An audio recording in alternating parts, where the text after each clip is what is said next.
The darkest manipulation technique to make anybody fall in love with you. Warning: this is extremely manipulative and toxic. The purpose of this video is to spread awareness and to help you identify when someone is using this technique on you. This is a 3-step push and pull process. First, you must build a pattern of pleasure and validation with the other person. Make them feel amazing to be around you. Keep doing this until the point of them expecting the attention. Then, all of the sudden, you must break this pattern of validation. Pull away from this person with sheer force, emotionally and physically become cold. This causes instant self-esteem issues and guilt in your crush.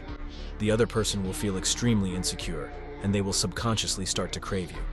They will start chasing the validation that they have become accustomed to having.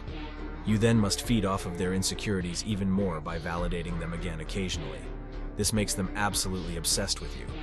However, manipulating someone's insecurities for personal gain can lead to a very toxic relationship. Yeah, want to become Manipulator Master? Then subscribe my channel.